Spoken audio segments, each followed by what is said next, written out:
Welcome to my channel, Advanced Learners Studio. For this session, we're embarking on an in-depth exploration of a truly timely and transformative topic, minimalism, a growing lifestyle trend. In our hyper-connected, consumer-driven world, it often feels like we're constantly overwhelmed, doesn't it? Just think about it for a moment.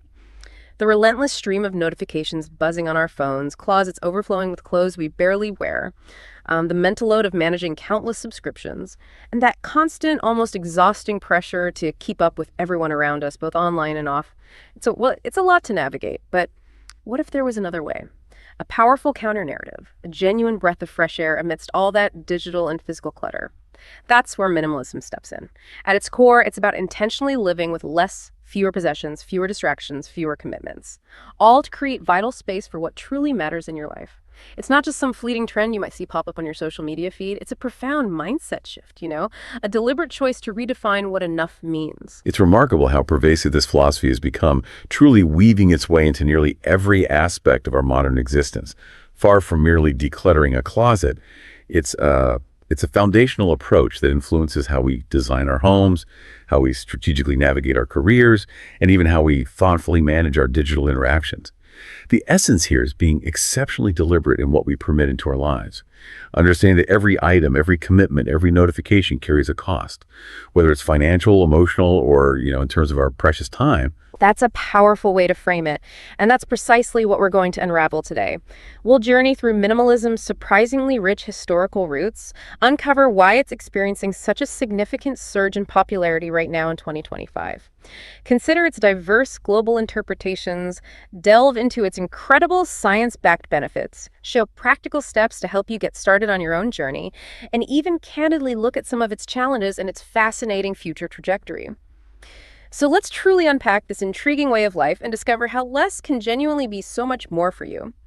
It's easy to think of minimalism as a modern invention, something that just appeared on social media feeds overnight, but its roots, when you really dig into them, run remarkably deep. This isn't just a contemporary trend, it's a philosophy that blends ancient wisdom with profound cultural shifts across centuries. When we discuss minimalism today, we're actually tapping into ideas that have resonated with humanity for millennia. It's true. When we consider the broader implications, it becomes clear that ancient thinkers were already grappling with the very human tendency to accumulate. And the wisdom they offered still resonates powerfully today. For instance, cast your mind back to the ancient Greeks, who championed the concept of eudaimonia. This wasn't about accumulating vast wealth or countless possessions. Instead, it was centered on cultivating a flourishing life, one rich with virtue and inner purpose.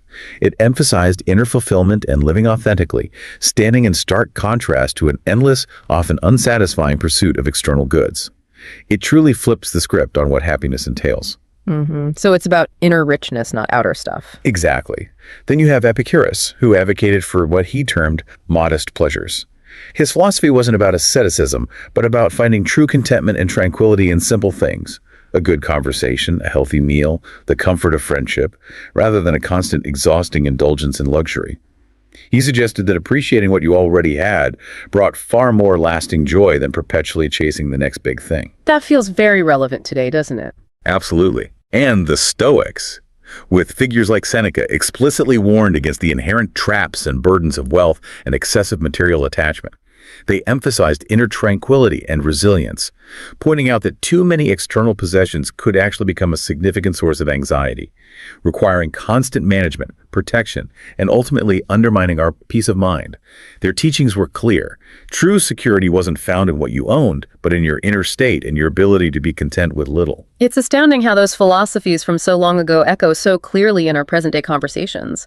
But minimalism also had a profound impact in a very different realm. Skipping ahead to the 20th century, particularly post-World War II America, minimalism emerged as a distinct art movement in the 1960s and 70s. It was almost a visceral rebellion against the perceived chaos and emotional intensity of abstract expressionism that had previously dominated the art scene. Artists at this time were yearning for clarity, for a return to fundamental principles. That's a key point. This movement was characterized by embracing incredibly clean lines, stark geometric shapes, and a radical stripping down of art to its absolute essence, focusing purely on form, color, and material. Pioneers like Donald Judd and Agnes Martin were instrumental in defining this new visual language. Their work exemplified this reductive approach, influencing not just fine art, but also extending powerfully into industrial design and architecture. They truly demonstrated that profound expression and impact could rise from profound simplicity, challenging the notion that complexity always equates to meaning. Right, like getting back to basics. And this is where it gets particularly insightful. Architects like Ludwig Mies van der Rohe famously popularized the timeless phrase, "less is more." This wasn't just a catchy slogan, it became a guiding principle that fundamentally shaped modern homes, especially throughout the 1980s and 90s. With their emphasis on open, flowing spaces, abundant natural light, and highly functional designs, this architectural philosophy continues to inspire contemporary homes where functionality, clean aesthetics, and a sense of spaciousness are absolutely paramount. It's about creating environments that feel calm and considered. And these varied threads gradually began to weave into minimalism as a distinct lifestyle choice. Eastern philosophies, especially Zen Buddhism, got a significant quiet influence, emphasizing simplicity, mindfulness, and the profound value of empty space. Consider the Japanese concept of ma, which isn't just an absence or a void, but a meaningful interval, an intentional emptiness. That allows other elements to breathe, to be appreciated, and to achieve greater impact. This idea profoundly shaped a new appreciation for quietude, presence, and spatial harmony. You can clearly see these ideals embodied by historical figures, too, even long before the term minimalism was common. Take Henry David Thoreau, for example, and his famous Walden experiment in the 1800s. He deliberately chose to live simply and close to nature, focusing on self-sufficiency, deep reflection, and a direct engagement with life rather than chasing material accumulation. He was, in essence, a profound minimalist long before the word even existed, proving that the desire for simpler living isn't new. You're right. And then the 2000s brought a different kind of amplifying effect with post-recession realities. Many people experienced profound and often traumatic losses: jobs, homes, and cherished possessions. This period led to a stark realization for many. Owning less could actually lead to greater security, freedom, and personal resilience, rather than leaving one more vulnerable. The experience of forced decluttering, in a way, unexpectedly opened eyes to the tangible benefits of intentional simplicity, sparking a deeper reflection on what truly holds value.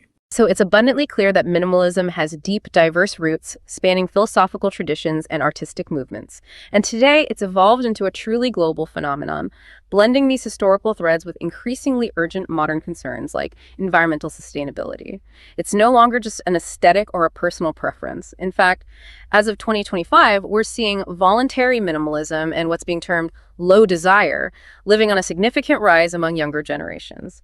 This isn't just in affluent countries, but even in rapidly emerging economies, signaling a much broader cultural shift away from rampant, unquestioning consumerism and towards more intentional living. Now let's fast forward to September 2025, and minimalism isn't just a niche idea anymore, it's decidedly mainstream, a powerful cultural force shaping how millions live.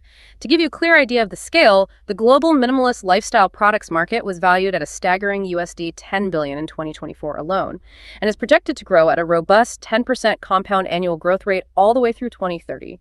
That's a truly clear indicator of its widespread adoption and profound impact across diverse sectors. What's truly fueling this immense growth, this pervasive trend?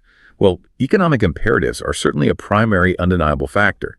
With inflation lingering stubbornly and the sting of recent recessions still fresh in many people's memories, there's a strong, conscious prioritization of financial freedom and stability. This directly translates into more thoughtful consumption patterns and a deliberate move towards versatile, minimalist clothing and lifestyles. It's a very practical way for people to adapt to changing societal norms and, crucially, to save money when every dollar counts. The looming threat of economic instability is undeniably a significant factor here, making intentional spending not just a choice, but a necessity for many households worldwide. This raises a very important question, doesn't it? How much of this current surge is pure philosophical choice, and how much is a pragmatic, perhaps even forced response to immediate economic realities? That's a perceptive point. And beyond purely economic pressures, we're observing some significant cultural and generational shifts that seem to be steering people toward minimalism. For example, we're seeing declining marriage and birth rates in some societies that are leaning heavily into minimalist principles.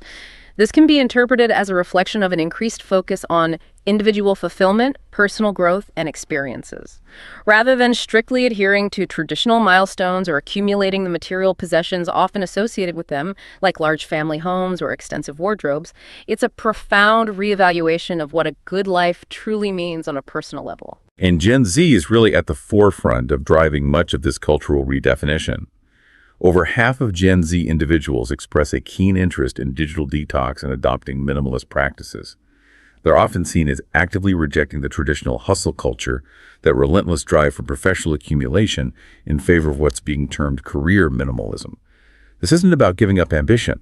Rather, it's embracing lily pad careers, pursuing multiple side hustles, or moving fluidly between diverse roles instead of rigidly climbing a single corporate ladder. Their priority is often work-life balance, passion-driven work, and personal well-being above all else. In the U.S. particularly, we're seeing consumers actively reinventing themselves through simplicity and intentionality amidst very rapid societal and economic changes, opting for adaptability over static accumulation. Digital overload is another absolutely huge piece of this contemporary puzzle. In 2025, digital minimalism has become a truly crucial practice for maintaining mental well-being for countless individuals. It's about consciously curating your apps, rigorously limiting notifications, and being highly intentional about your screen time. It's about adopting digital tools that genuinely serve your needs and actively eliminating those that merely create distraction, noise, or a sense of FOMO, the fear of missing out. It's a proactive way to reclaim focus, mental space, and precious time in a world that constantly vies for our attention, trying to pull us in 1,000 different directions. And what's particularly insightful here is the direct, undeniable link between these personal choices and their broader global impact. Minimalism inherently encourages reduced consumption, which naturally translates into less waste being generated. This, in turn, often lowers individual carbon footprints significantly. This personal lifestyle choice aligns seamlessly with broader environmental sustainability goals and the growing collective awareness of our ecological responsibilities. Right. It's a powerful demonstration of how individual actions, when multiplied, can have profound positive planetary consequences. Right, so your personal choices have a bigger echo. Exactly. Even the dynamic world of fashion is adapting to this minimalist resurgence.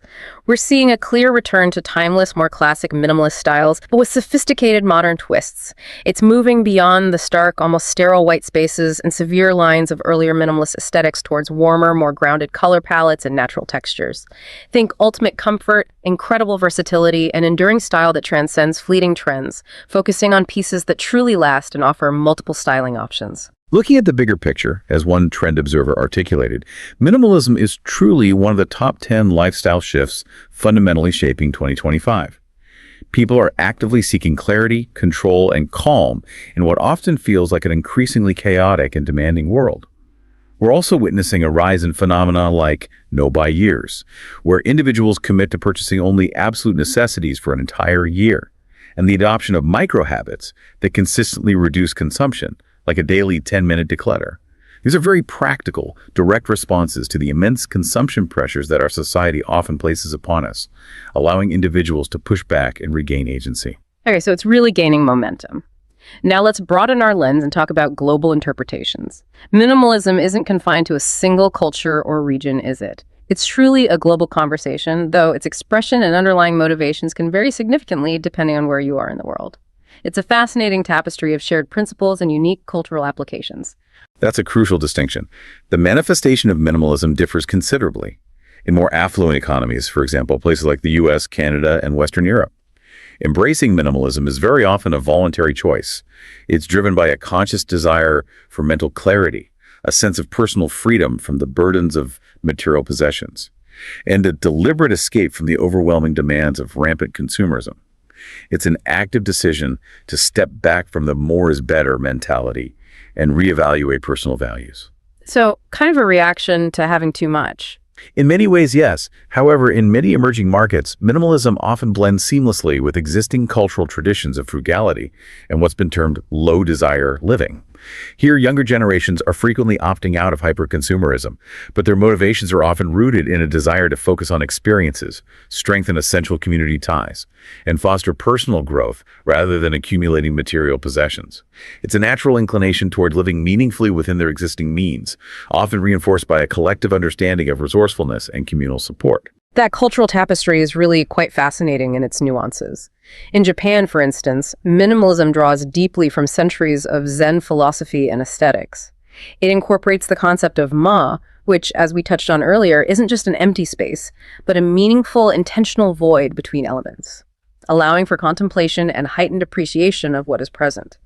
This philosophy has profoundly influenced global trends, including influential figures like Marie Kondo, whose methods emphasize intentionality and gratitude in our relationship with our possessions. Similarly, if we look to Scandinavia, the concept of lagom, meaning just enough, promotes a balanced, sustainable, and community-oriented lifestyle that is inherently eco-friendly. It's an approach to living that emphasizes moderation, fairness, and a collective sense of responsibility rather than individual excess or stark deprivation. Lagom represents a form of integrated minimalism embedded directly within a broader cultural ethos, prioritizing collective well-being and environmental stewardship. This brings us to a very important, often discussed counterargument. Is minimalism an elitist concept? While it's certainly a chosen lifestyle for some, for many others, particularly in lower-income regions or communities grappling with economic insecurity, owning less isn't a trend or a conscious philosophical choice. It's a fundamental necessity driven by financial constraints and often daily resource scarcity. This perspective absolutely demands our consideration. It does. In places like India or Brazil, where resource scarcity can be a daily reality, the minimalism movement adapts to these specific contexts. It emphasizes resourceful living, fostering incredible innovation and problem solving, and engaging in practices like upcycling, giving new creative life to old items that might otherwise be discarded. This prompts a crucial examination of the privilege often associated with choosing minimalism in affluent societies. It truly highlights that the experience of less can be vastly different depending on one's socioeconomic background and circumstances.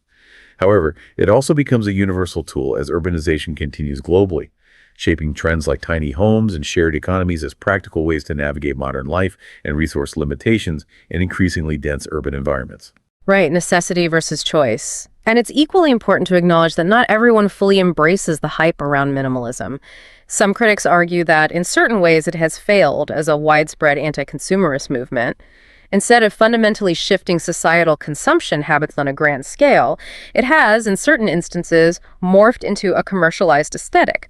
You see this in outrageously expensive minimalist wardrobes or sleek gadgets that are marketed as promoting simplicity, but ironically come with a hefty price tag, almost creating a new form of aspirational high-end consumption. The minimalist aesthetic trap. Other criticisms detail the potential for minimalism to inadvertently strip away personal identity or warmth, leading to bland or colorless lives that feel devoid of fun, genuine expression, or even joy.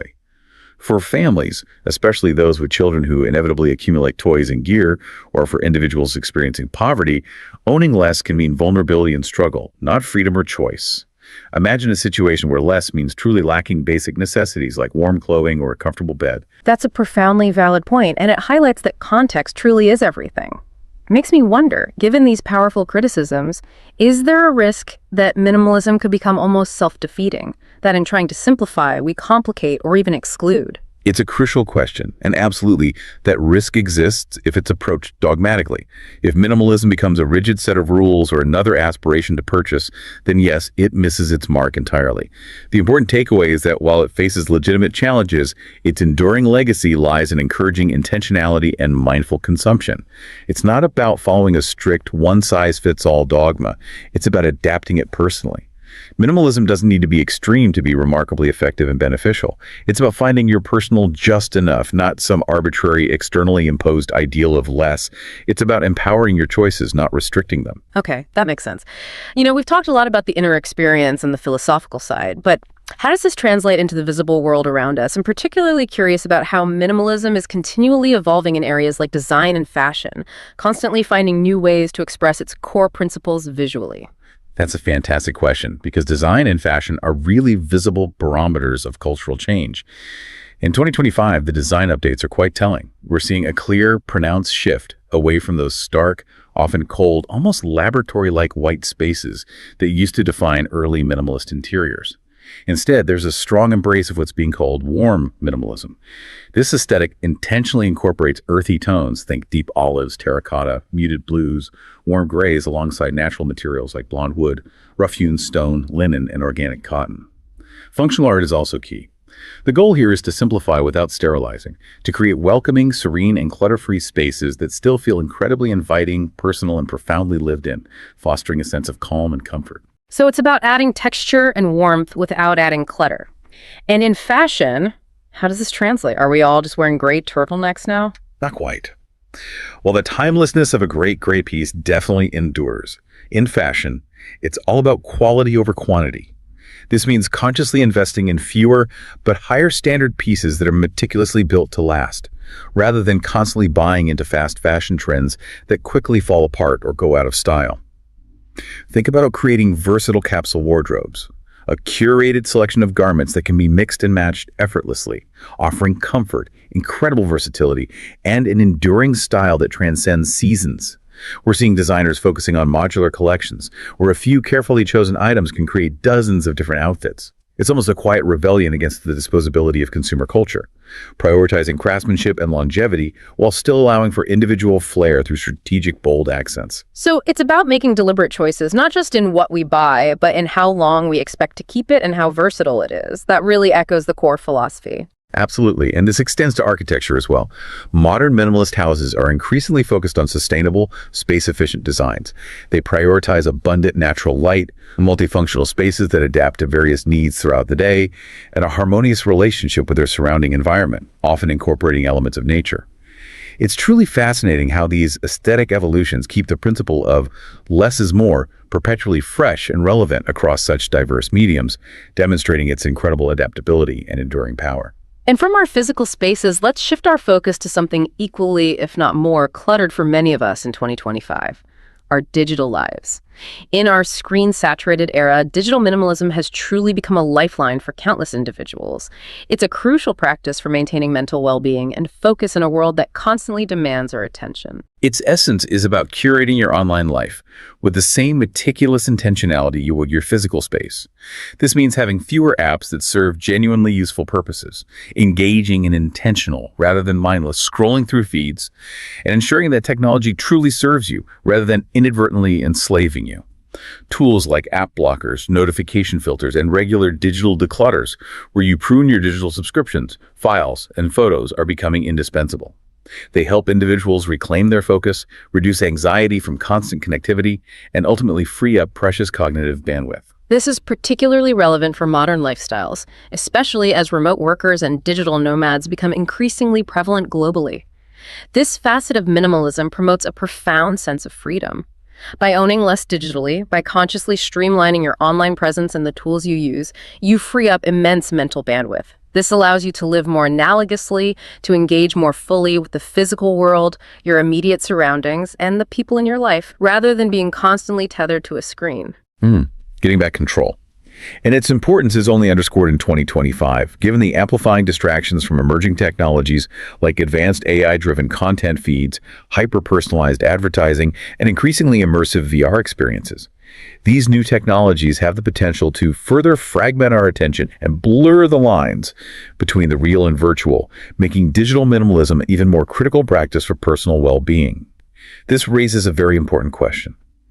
How do we maintain our focus, our discernment, and our overall well-being in an increasingly immersive and demanding digital landscape, ensuring technology truly enhances rather than fundamentally detracts from our lives? That's the million-dollar question, isn't it? We've talked about peace of mind and reclaiming attention, but for many, this next benefit is the most compelling. Minimalism is a veritable powerhouse when it comes to financial strategies. The financial benefits alone can be an absolute game changer for so many people. It absolutely is. Let me detail 9 specific ways it cuts costs and dramatically helps your finances, turning your relationship with money into one of proactive management rather than reactive spending. 1. Reduced impulse shopping. When you're truly intentional about what you own and bring into your life, you naturally think twice, often 3 times, before buying something on a whim. That habit alone can save hundreds, if not thousands, over a year. Huge. Okay, what's 2? 2. Lower storage needs. Fewer possessions mean you simply don't need expensive storage units, larger homes, or even larger cars just to house your accumulated stuff. Imagine the rent savings or the mental freedom from not having a bursting garage. Right. 3. 3. Energy-efficient homes. Smaller, more thoughtfully designed spaces often naturally use less energy for heating, cooling, and lighting. This directly translates to lower utility bills, which are significant in today's economy. Makes sense. 4. 4. Fewer repairs on accumulated items. It's simple arithmetic. Less stuff means less stuff to break down, wear out, and need fixing or replacing. This saves both money and mental aggravation. 5. I'm seeing a pattern here. 5. Mindful eating. Minimalist principles often extend to the kitchen, promoting conscious consumption. This leads to less food waste, more home cooking, and a reduction in expensive takeout or dining out frequently, all of which are typically far more economical. Okay. 6. 6. Capsule wardrobes. By having a curated, versatile selection of quality clothing, you spend less on new garments because everything mixes and matches. You always have something appropriate to wear, reducing the urge for constant new purchases. 7. 7. Experience-focused spending. You consciously prioritize investing your money and time in memories, travel, learning, and personal growth, rather than accumulating more material debts. These experiences often provide more lasting happiness than any physical object. 8. 8. Debt reduction. Less consumption naturally frees up more funds for paying down existing debts. This can accelerate debt elimination, leading to greater financial liberation and a significant reduction in stress. And finally, 9. 9. Long-term investments. With reduced spending on material items, you have more freed up capital that can be strategically redirected towards long-term investments, building genuine wealth and security for your future. Wow, that's quite a list. And in a high inflation year like 2025, adopting strategies like no-buy challenges, where you commit to not purchasing non-essential items for a set period or engaging in regular monthly decluttering sessions, can significantly help keep your expenses in check and genuinely shield your wallet from ongoing economic pressures. It's not just about saving, it's about smart resource allocation. That's precisely it. This isn't about deprivation. It's genuinely about reallocating your most valuable resources, your money, your time, your energy, to what truly sparks joy, aligns with your deepest values, and genuinely matters to you. It's about conscious choice and aligning your spending with your core principles, leading to a much more fulfilling and secure life. Okay, so why should you truly bother with all this intentional effort? The upsides are genuinely transformative, especially for your mental landscape. This isn't just about tidying up a room, it's about profoundly tidying up your mind and creating space for clarity. It's true, the mental health benefits are profound. Let's really delve into them. Studies indicate a direct, significant correlation between decluttering your physical space and decluttering your mind. Imagine the immediate mental relief you feel after clearing a cluttered desk or sorting through a chaotic inbox. That same clarity, that reduction in visual and mental noise, directly translates to a calmer internal dialogue. It frees up cognitive load you didn't even realize was being spent processing your surroundings, leading to a more serene internal environment and significantly reducing stress and anxiety. Less mental noise, I like that. Exactly. Furthermore, having fewer choices to make, whether it's about possessions, what to wear, or even what activities to commit to, drastically reduces what psychologists call decision fatigue. That's the mental exhaustion that comes from constant deliberation over countless options. With the curated wardrobe, for instance, those choices are streamlined. You grab one of your well-loved, versatile outfits, and suddenly that mental energy isn't wasted on what to wear, but is freed up for something truly important, perhaps focusing on a key project, or simply savoring your morning coffee. This reduction in constant micro-decisions creates a quieter, more efficient mind. This in turn boosts overall happiness and satisfaction because you're aligning your life with your core values, which fosters greater authenticity and contentment. As one psychologist notes, taking control of your consumption empowers you, leading to an enhanced sense of autonomy and overall well-being. A clear, uncluttered space truly promotes better focus and concentration. When we connect this to the bigger picture, it's about creating a robust psychological foundation for greater peace and genuine fulfillment, helping you step off the hedonic treadmill, that exhausting, ultimately unsatisfying cycle of constantly seeking new pleasures and possessions that often yield no real, lasting happiness. Beyond that profound mental peace and clarity, the financial freedom aspect is absolutely immense, as we've already touched on. It's a direct route to gaining much more control over your money, your future, and your sense of security. Indeed. It translates into direct, tangible savings immediately. Owning less intrinsically saves you money on impulse buys, on the often hidden cost of storage units for excess items, on maintenance and repairs for those items, and even on energy bills, as smaller, more thoughtfully designed living spaces are frequently more efficient to heat and cool. This means more for experiences. Freeing up cash means you have significantly more funds available for travel, for enriching experiences that build lasting memories, or for strategic investments that truly enhance your life and build long-term security. The experiences you gain often have far more lasting value than any material possession. The observation from a crypto enthusiast even suggests that living like a minimalist for 5 to 6 years can help eliminate money worries entirely, underscoring the immense potential for significant debt elimination and building long-term financial security. And as we discussed regarding 2025's current economic climate, actively adopting strategies like no-buy years or consistently implementing micro habits like regular decluttering actively prevents accumulation and unnecessary spending.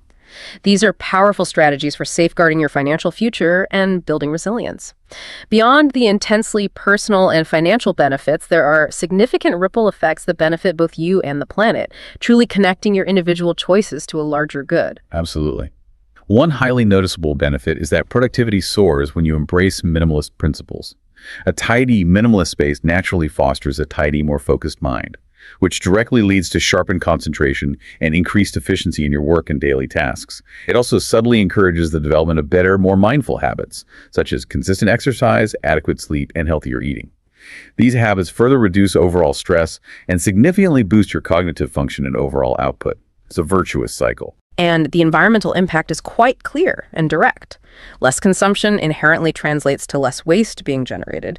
Minimalists actively help preserve precious natural resources and reduce carbon emissions, directly tying their individual lifestyle choices into broader, critical global sustainability goals. It's an eco-conscious way of living that makes a tangible difference. Definitely. And finally, there are significant overarching holistic health perks that extend across your well-being. Less stuff means easier and quicker cleaning, which can significantly reduce dust and allergens in your home, a boon for physical health. It also leads to stronger, more meaningful relationships as you have more time and mental energy to invest in people and genuine connections, rather than constantly managing or acquiring possessions. And the intentionality inherent in minimalism cultivates self-discipline, a valuable life skill, and fosters a deeper, more profound sense of gratitude for what you truly have, rather than continually longing for what you don't. It truly enhances your overall quality of life. Okay, so the benefits are pretty compelling across the board. Ready to dip your toes in. Remember, there's absolutely no need to toss everything overnight or commit to any extreme measures right away. This is a highly personalized journey, and you have complete freedom to take it at your own pace, adapting it to your unique life. That's a crucial point. Here's a step-by-step guide incorporating some 2025 insights to help you get started on your personal path to embracing minimalism effectively. 1. Reflect on your why. Before you even begin decluttering, take some dedicated time to deeply reflect and jot down your core reasons for exploring minimalism. Is it for stress relief? To achieve financial freedom? To carve out more time for hobbies or loved ones? In 2025, consider connecting your why to broader, pressing trends like environmental sustainability or reclaiming your focus from constant digital overwhelm. This grounding motivation will be your unwavering compass when things feel challenging or when you face resistance. So know your motivation first. Got it. Step 2. 2. Declutter gradually. Don't feel you have to tackle your entire home at once. That can be paralyzing. Start small and build momentum. You could begin by clearing a single countertop, discarding obvious duplicate items, or focusing on just one drawer or shelf. A great starting point for many younger generations in 2025 is consciously ditching common clutter culprits like old mattresses, unused electronics, and mountains of papers. These small, achievable wins build confidence and make the process feel manageable. Small steps. Okay. 3. Curate essentials with intent. A highly effective method is what we call the packing party. The idea is simple. Box up absolutely everything in a room as if you're moving. Then, over the next 21 days, unpack only the items you genuinely need, use, or cherish. This provides an incredibly clear, stark picture of what truly serves you. When it comes to furniture, prioritize quality, multifunctional pieces that bring both clarity and purpose to your space, rather than just filling it. The packing party sounds intense but revealing. Okay, 4. 4. Practice mindful buying. This is all about consciously embracing quality over quantity. Before any purchase, encourage yourself to pause and ask critical, honest questions. Do I truly need this? Will it genuinely add enduring value to my life? Or is it a fleeting desire? Try incorporating micro habits like a 15-minute conscious buying session online where you review items in your cart and consider each one deliberately before committing to the purchase. Pause before you purchase. Good advice. 5. 5. Engage in a digital detox. Reiterate the vital importance of limiting unnecessary apps, notifications, and overall screen time. Prioritize digital tools that genuinely serve specific needs and enhance your well-being rather than those that merely consume your precious attention. Regularly prune your digital landscape, unsubscribing from newsletters you don't read and deleting unused files. Taming the tech beast. 6. Build consistent habits. To make minimalism stick long-term, turn it into a consistent practice, an ingrained habit. Try engaging in challenges like a Buy Nothing month, or experiment with a capsule wardrobe by wearing the same few outfits for a designated period to truly understand your true needs and preferences. Advise scheduling monthly reviews to consistently assess your possessions and actively prevent reaccumulation from creeping back in. Make it a habit, not just a one-off. 7. 7. Incorporate warmth. Adapting to 2025's warm minimalism aesthetic means consciously adding earthy elements, natural textures like wood, wool, and linen, and subtle, meaningful artwork without introducing new clutter. This ensures your spaces feel inviting, personal, and genuinely lived in, rather than stark, cold, or sterile. Right. Keep it feeling like home. Remember, the beauty of this journey is that it's all about adapting these principles to your unique life and circumstances. There's no single right way to be a minimalist. It's about what works best for you and brings you the most fulfillment.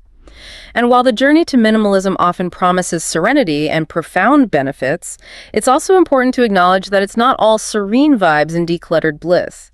There are definitely challenges that you might genuinely encounter along the way, and it's good to be prepared for them. You're absolutely right. One incredibly common hurdle is the initial overwhelm, simply knowing where to even begin, especially if you have decades of accumulated items.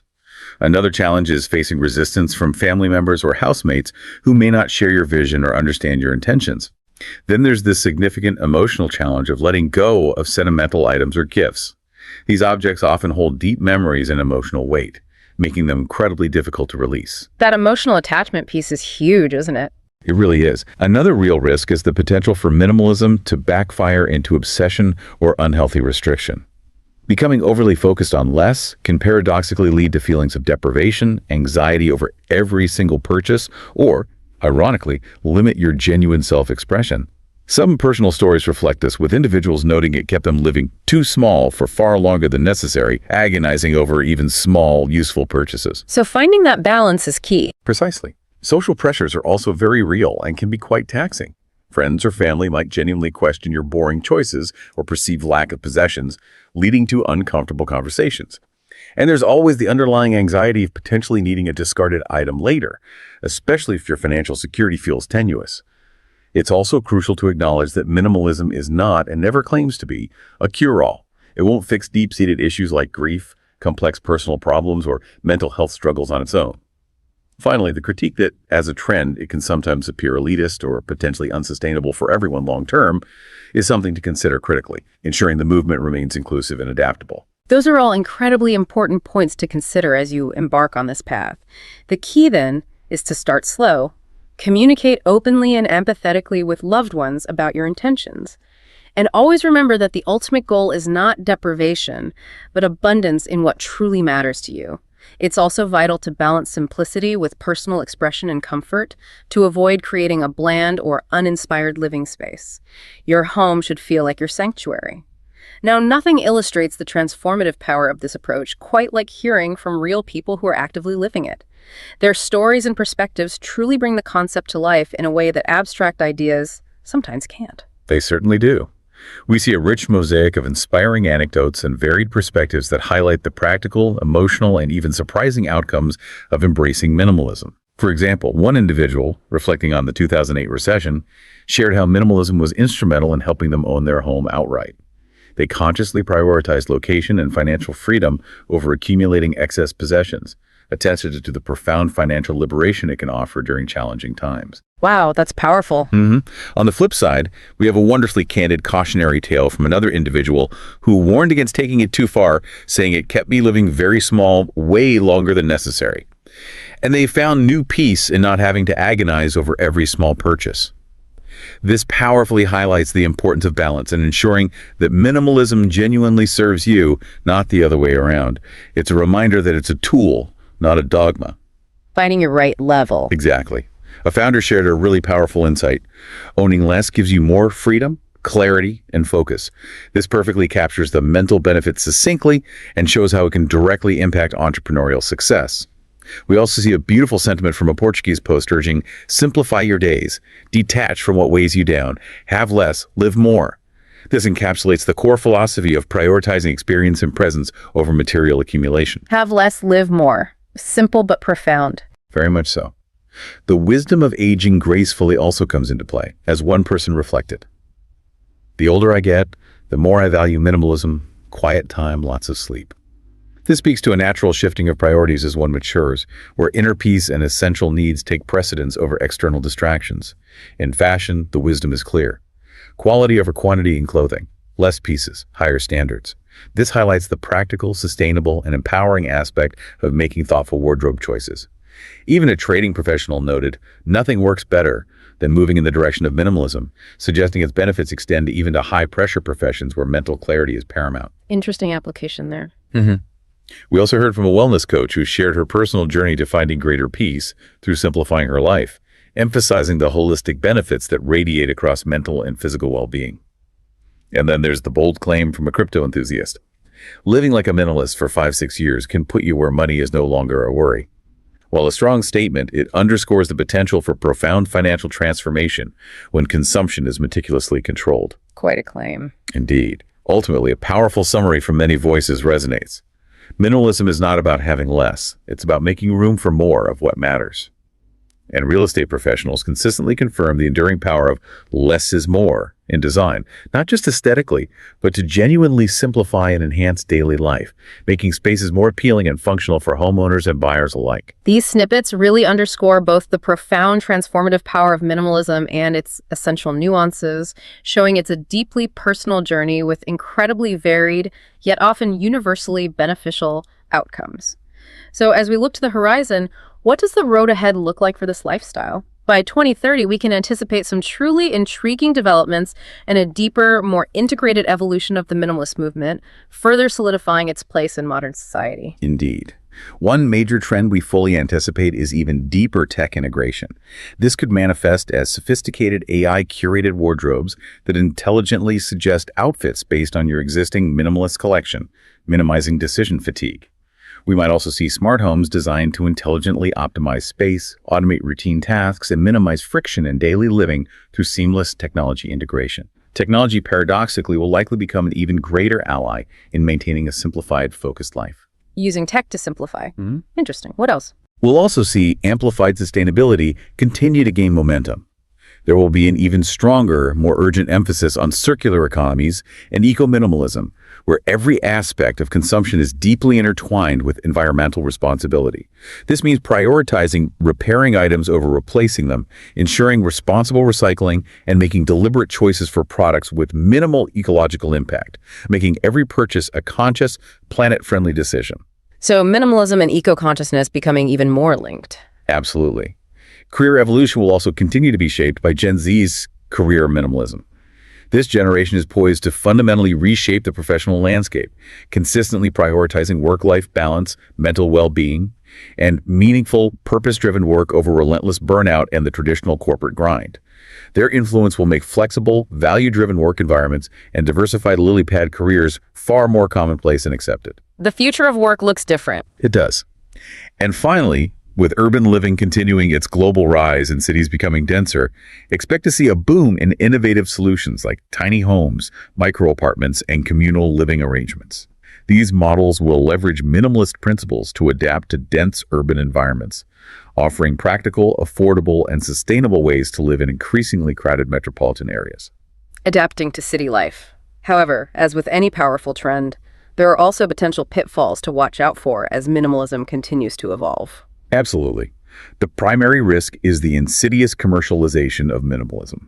It could unfortunately dilute into merely another aesthetic, a curated, expensive look losing its profound philosophical roots and becoming just another marketing angle for high-end, overpriced products that promise simplicity but deliver another form of consumerism. The enduring challenge will be for individuals and communities to stay rigorously true to its core principles of intentionality, value-driven living, and genuine simplicity, rather than getting caught up in superficial trends or aspirational purchasing. Staying true to the core idea. But overall, it's clear that with evolutions like warm minimalism and its ever-increasing adaptability across so many facets of life, this approach is constantly refreshing itself to stay relevant, deeply meaningful, and widely accessible in our ever-changing world.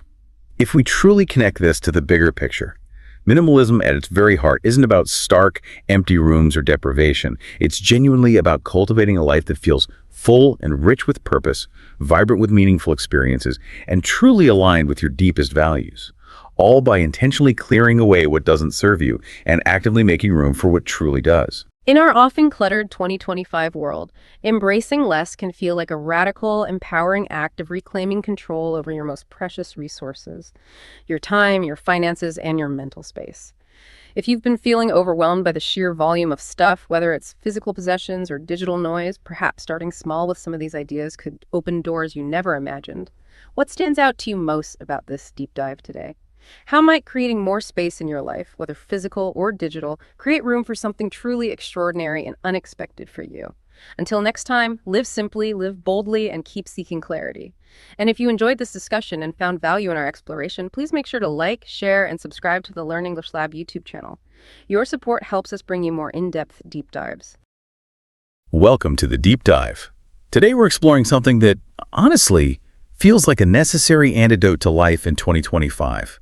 Intentional minimalism. I mean, just think about that feeling of constant pressure, the notifications demanding your attention, managing endless subscriptions, or even just the chaos in your closet. It feels like we're drowning in stuff and choices. Intentional minimalism, though, it offers this really powerful counter-narrative. It's more than just tidying up. It's a fundamental mindset shift. It's about deliberately choosing a life with fewer possessions, fewer distractions, fewer pointless commitments. The goal isn't emptiness, right? It's about creating space, real space, for what genuinely matters to you. That's such a crucial distinction. You know, we often think of cost in just dollars and cents, but really every single item you own, every meeting you agree to, every notification that pops up, it has a cost. It costs you time or emotional energy or, just the effort to maintain it. So minimalism isn't really about deprivation. It's a very conscious choice to decide what enough actually looks like for you. Exactly. So for this deep dive, we really need to tackle, I think, 3 big questions. First, where did this idea even come from? It feels new, but is it? Second, why is it exploding right now, like really surging in the mid-2020s?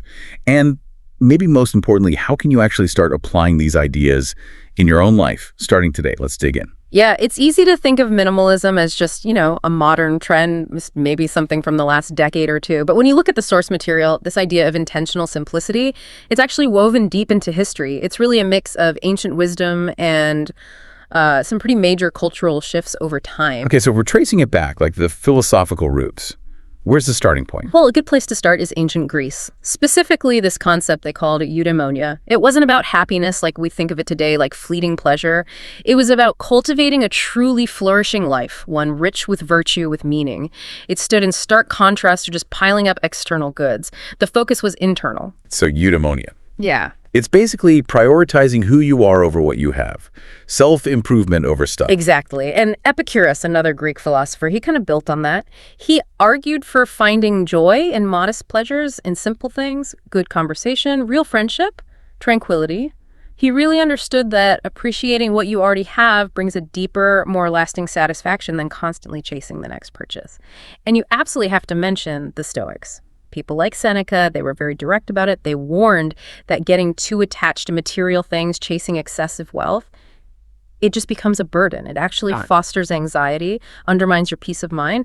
For them, real security was internal, something you cultivate, not something you own. That whole reductionist idea, you can really see how it influenced art later on, right? Yeah. Like fast forward to the 20th century. Yeah. The 60s and 70s, minimalism becomes this big art movement. Oh, absolutely. It was this cool, deliberate pushback against the sort of emotional intensity of abstract expressionism.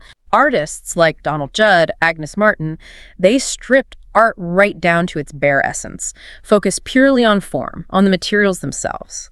And that visual simplicity, it didn't stay confined to galleries. It quickly started shaping our living spaces. You had architects like Ludwig Mies van der Rohe. Less is more. Exactly. He popularized that phrase, and it fundamentally changed modern architecture. Yeah. Think open spaces, clean lines, lots of natural light, function over ornamentation. And this wasn't just a Western thing. This idea of less has started cropping up globally, right? Yeah. Influences from the East, even earlier American examples. Definitely. Zen Buddhism has been a quiet but profound influence, particularly the Japanese concept of ma. Ma isn't just empty space. It's about meaningful, intentional emptiness. It's the space between things that allows the important elements to breathe, to have more impact. It's presence through absence, in a way. And way back in the 1800s, you had Henry David Thoreau here in the U.S. with his Walden experiment. Living simply by the pond, focusing on self-sufficiency, reflection. It shows this desire for a less cluttered life isn't brand new. And even more recently, think about the 2000s, after the recession. For a lot of people, losing things wasn't a choice. But that forced experience led many to realize, often painfully, that owning less could actually mean more resilience, more security in uncertain times. Okay, so let's bring this right up to today, September 2025. This isn't some niche philosophy anymore. The numbers are, frankly, staggering. The global market for minimalist lifestyle products, it hit USD $10 billion in 2024. It's projected to grow like 10% every year through 2030. What is driving this massive surge right now? Well, I think the biggest driver has to be economic. It's unavoidable. You've got persistent inflation. People still remember the last recession. Financial freedom feels less like a luxury and more like a necessity. So for many, spending intentionally, buying fewer but better things, living more frugally, it's not just a nice idea, it's how they make ends meet. And beyond just the bank account, we're seeing bigger shifts too, right? Generational changes, cultural shifts in how people view work, and, well, life milestones. That's a really powerful connection. You see it clearly with Gen Z. They seem to be actively driving what some call career minimalism. They're kind of rejecting that old school corporate hustle culture, you know? They're prioritizing work-life balance, looking for passion in their work, not just a paycheck. The lily pad careers idea. Exactly. Hopping between roles, doing freelance, side hustles. It's less about climbing one single, often grueling corporate ladder, and more about curating a work life that fits them. They're minimizing their commitment to potential burnout, essentially. And then, of course, there's just the sheer overwhelm of information. Digital overload. It's made digital minimalism absolutely critical for mental health. People are consciously curating their apps, ruthlessly limiting notifications, using app blockers. It's about reclaiming focus, reclaiming that precious mental space. Honestly, the digital clutter can feel even more draining than the physical stuff sometimes. Yeah, the constant buzz. And, okay, beyond the personal wins, the mental space, the finances, there's a bigger picture here, too, concerning the environment. Absolutely. It's a natural consequence. If you consume less, you generate less waste, period. Manufacturing less, transporting less, it significantly lowers your individual carbon footprint. So this personal choice for a simpler life lines up really nicely with these broader ecological concerns. It connects personal freedom with planetary well-being. Okay, so it's clearly a global thing, but I'm guessing it doesn't look identical everywhere. Does the source material talk about how motivations might differ depending on where you are? It does, and that's a really important nuance. In, say, affluent economies, the U.S., parts of Europe, minimalism is often framed as this voluntary philosophical choice. It's a reaction against overwhelming consumer culture, a conscious seeking of mental clarity, of freedom. Right, a choice made from abundance. Pretty much. But then you look at emerging markets, maybe parts of India or Brazil. There, the practices we might label minimalist often blend seamlessly with long-standing cultural traditions of frugality, of low-desire living. It's rooted in resourcefulness, in making do, upcycling, repairing things. It's often born out of necessity, dictated by resource availability, rather than a philosophical rebellion against having too much. And we also see distinct cultural flavors influencing the style of minimalism, too. Oh, for sure. Japan is a huge influence, obviously, with its deep roots in Zen and that concept of ma.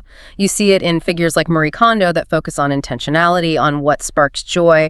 Then you jump over to Scandinavia and you have Legom.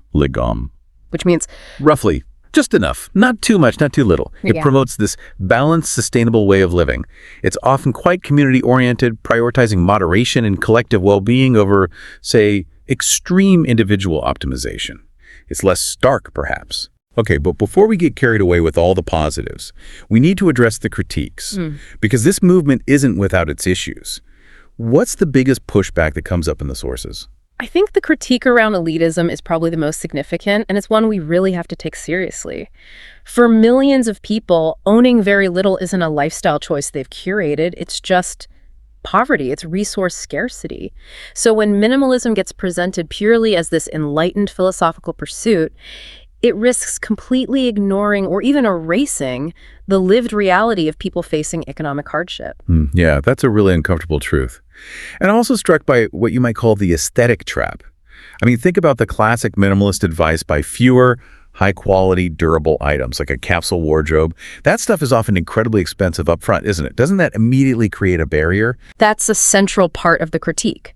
Some argue that minimalism, or at least a certain version of it, hasn't really succeeded as an anti-consumerist movement at all. Instead, it's sometimes morphed into this highly aspirational, commercialized aesthetic. You know, the sleek, expensive gadgets, the perfectly curated, often costly, neutral-toned wardrobe. It becomes just another form of consumption, often one that's financially out of reach for many. Right, buying into a different kind of brand. Exactly. And we also need to acknowledge the deprivation risk. If someone takes it too far, gets too dogmatic about it, especially maybe in a family setting, it can slide into an unhealthy obsession, a kind of restriction that actually strips away joy or personal identity, or even just necessary comforts and backup items. The aim should be maximizing purpose and well-being, not just minimizing possessions to an extreme. Context really is everything. Okay, so acknowledging those complexities, let's pivot back to the why. For someone listening, why actually bother with the effort? Let's talk about the big payoffs: mind, money, and maybe even design. Well, the mental benefits are often the first thing people notice, and they can be profound. There's a really strong documented link between decluttering your physical environment and decluttering your mind. Less visual noise, less stuff demanding your attention. It just leads to a calmer internal state, less background hum of stress.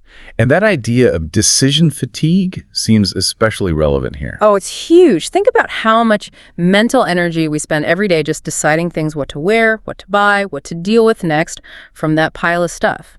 Having fewer choices, simpler systems like that capsule wardrobe example, it drastically reduces that cognitive load. It frees up brain power for things that actually matter. And breaking that cycle, it helps you get off what psychologists call the hedonic treadmill. Right, the constant chase for the next thing to make you happy, which never quite works long term. Exactly. You start finding more contentment in what you have rather than always seeking the next dopamine hit from a purchase. Okay, so mental clarity is the immediate win, but the financial liberation part, that seems like the real long-term game changer. And it's not just about spending less on random impulse buys, is it? No, it goes way deeper than that. It can fundamentally shift your whole financial picture. Think about all the hidden costs of ownership that people just don't factor in. Minimalism often means you need less space. So maybe no need for that expensive storage unit, or you can live comfortably in a smaller, less expensive home. That alone is huge. That's a great point. And what about just maintaining all the stuff you accumulate? The repairs, the cleaning products, the batteries for gadgets you barely touch. That must add up. It absolutely does. It's death by a thousand cuts, financially speaking. So the money you free up by cutting impulse buys and these maintenance costs, it becomes available for much better things. You can accelerate paying down debt, credit cards, student loans, and maybe most importantly, especially today, you free up capital to actually invest for the long term, building real wealth, real security that's transformative in this economic climate. Okay, shifting gears just slightly, we touched on design earlier. It's evolving too, right? Minimalism isn't just about cold, empty white boxes anymore. We're seeing this move towards warm minimalism in 2025. Yes. And it's probably the most exciting design trend in this space right now. It's a conscious move away from potentially sterile environments towards creating inviting, comfortable sanctuaries. Think earthy tones, natural textures, lots of linen, stone, blonde woods, and incorporating functional art. The goal is simplification without making things feel cold or unwelcoming. It's about coziness and clarity. I like that. Simplification without sterilization. Exactly. And in fashion, you see a parallel trend. It really doubles down on quality over quantity, investing in those durable, well-made pieces, building versatile modular collections that last rather than churning through fast fashion. It's a quiet rebellion against disposability. The benefits definitely sound compelling. So for someone listening right now, maybe feeling a bit inspired, but also overwhelmed at the thought of starting, What are some practical, doable steps? Where do you begin? Okay, the absolute first step before you touch anything is to reflect on your why. Get clear on your motivation. Is it the financial pressure? Is it reclaiming your focus from digital distraction? Is it sustainability? Connect it to something real and pressing for you right now. That why will be your anchor when things get tough.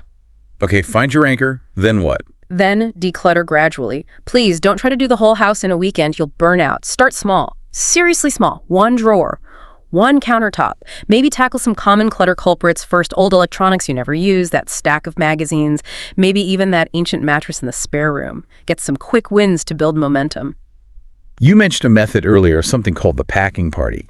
Sounds intense. How does that work? It is intense, but incredibly effective for figuring out what you truly need. You literally pack up everything in a specific room or category, like clothes, as if you were moving. Then, over the next, say, 21 days, you only unpack the things you actually need, use, or genuinely love as you need them. After 3 weeks, you take a hard look at what's still in those boxes. Chances are you didn't really miss it. Wow. Okay. That forces some honest assessment. What's next? Step 4 is crucial. Practice mindful buying. This is about stopping the inflow. Before you buy anything, just pause. Maybe try a rule, like a 15-minute wait online before checkout. Ask yourself, do I truly need this? Will it add lasting value, or is it just a fleeting want? Be honest. 5.